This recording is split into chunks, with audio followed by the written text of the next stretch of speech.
Everyone.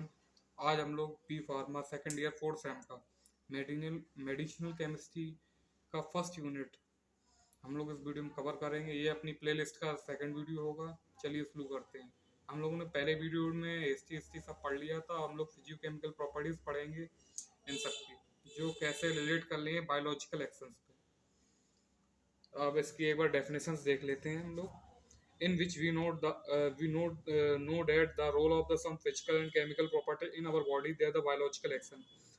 कुछ भी अपनी बॉडी में फिजिकल केमिकल प्रॉपर्टी वो चेंजेस आ रहे हैं और वो अपने बायोलॉजिकल एक्शन पे कैसे प्रभाव डाल रहे हैं, कैसे हम लोग पता करेंगे, रोल कैसे पता चलेगा इसके। फिजियो मतलब फिजिकल और केमिकल मतलब केमिकल। इसके सम टाइप्स हैं: ionization, solubility, partition coefficient, hydrogen bonding, protein binding, chelation, bio isosterism, optical and geometrical. सबसे पहले आयोनाइजेशन पे आ जाते हैं। आयोनाइजेशन एक ऐसी प्रोसेस जिसमें जो न्यूट्रल एटम्स होते हैं वो अपने आयंस में टूट जाते हैं by any heat, pressure and etc.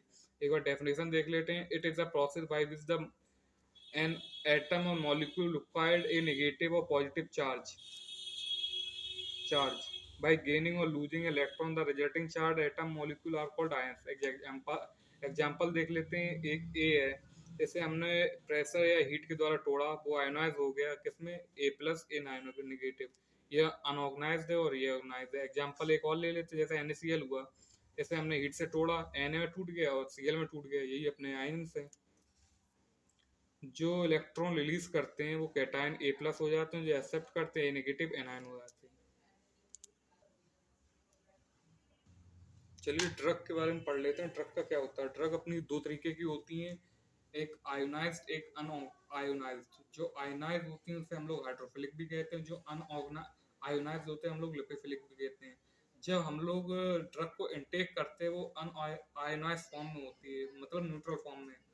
उसे फिर अपने ब्लड में जाने के लिए उसे आयोनाइज होनी पड़ेगी, मतलब हाइड्रोफिलिक बननी पड़ेगी, इसलिए इजीली वो डिस्ट्रीब्यूट हो जाए अपने सेल। फिर उसके बाद अपना डिस्ट्रीब्यूशन, जब अपने सेल मेम्ब्रेन में जाने के लिए उसे फिर लिपोफिलिक बनना पड़ेगा। लिपोफिलिक मतलब अनऑर्गेनाइज, मतलब अनआयोनाइज, मतलब न्यूट्रल होना चले पड़ेगा। क्योंकि जो अपनी सेल मेम्ब्रेन होती है अपनी मेनली किससे बनी होती है, फॉस्फोलिपिड, लिपिड, फैट, इन सब से बनी होती है, इसलिए लिपोफिलिक होना बहुत जरूरी है।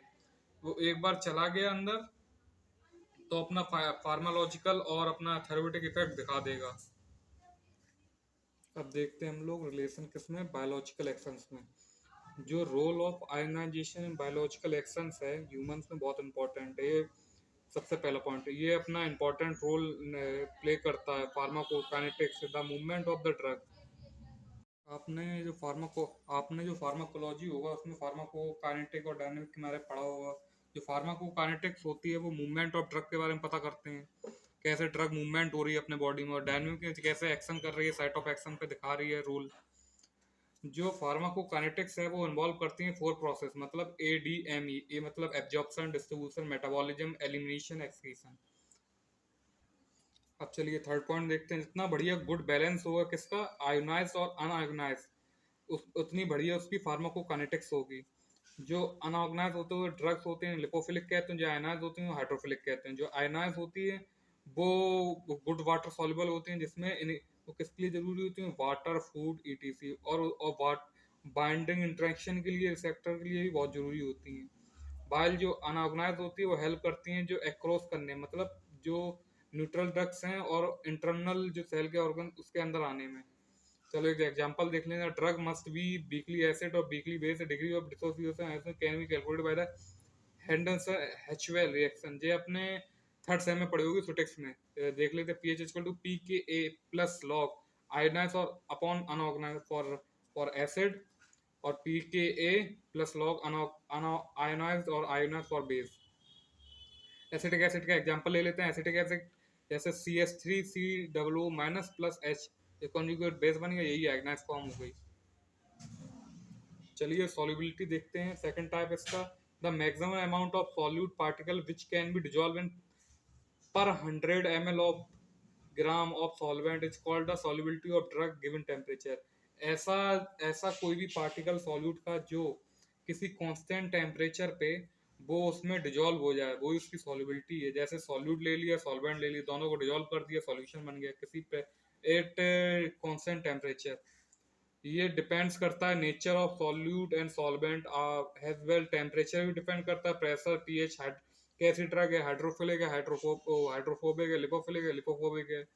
इसमें कुछ एटम और मॉलिक्यूल में बॉन्ड भी होते हैं, जो ऑर्गेनिक कंपाउंड उसमें बॉन्ड भी होते हैं, जैसे hydrogen bond, dipole movement, ionic bond. कुछ मेथड हैं जो इम्प्रूव करते हैं सॉल्युबिलिटी। पहला एल्टर, मतलब जो alter the structure of molecule, जो स्ट्रक्चर है मॉलिक्यूल का ड्रग का, उसका चेंज करने से इसकी सॉल्युबिलिटी बढ़ जाए। यूज ऑफ को सॉल्वेंट, जो को सॉल्वेंट होते हैं किसी भी मॉलिक्यूल की सॉल्युबिलिटी बढ़ा देते हैं। को सॉल्वेंट क्या होते हैं, जो कोई भी ड्रग है उसमें कोई और पार्टिकल डाल दिया, सॉल्यूट डाला, जो जिससे उस पार्टिकल की, ए वाली पार्टिकल की सॉल्युबिलिटी बढ़ जाए, कोई अपने को सॉल्वेंट, जैसे इथेनॉल हो गया। एडिशन कर देंगे सरफेक्टेंट की, सरफेक्टेंट डालने से उसकी सॉल्युबिलिटी बढ़ जाएगी। कॉम्प्लेक्सेशन कर देंगे, छोटे छोटे मॉलिक्यूल लेके उससे कॉम्प्लेक्स बना देंगे, वही कॉम्प्लेक्सेशन हो गया।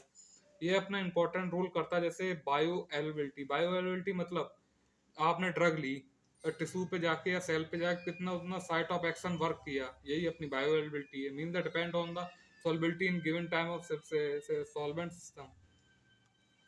जो ड्रग और solid must be solution before it's can be, इसका इस डेफिनेशन का कहने का मतलब, ये पॉइंट का कहने का मतलब ये है, ये ड्रग है, ये सॉल्यूशन, जो drug must B solution before can absorb, जो अपनी बायोलॉजिकल मेम्ब्रेन पहले उसमें डिजोल्व होनी चाहिए, मतलब एब्जॉर्ब होनी, तभी वो शो करेगा एक्टिविटी। जो जो ड्रग है वो must be in solution to interact with each receptor. जो ड्रग है अपनी सॉल्यूशन में वो रिसेप्टर के संग इंटरेक्ट करनी चाहिए। आज के लिए इतना ही। चलिए मिलते हैं अगले वीडियो में। धन्यवाद देखने के लिए। अच्छा लगा तो बताइए। धन्यवाद।